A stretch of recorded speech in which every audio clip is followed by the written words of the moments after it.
18 పడిమెట్ల పైకెక్కి గుడికేగు భక్తులకు ఎదురొచ్చే బంగారు స్వామి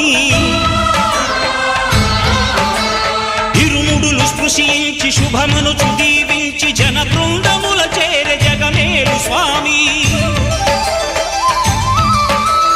తన భక్తులనరిల్చు తప్పులకు తడబడి ఒక పక్క ఒరిగెన ఓంకారమూర్తి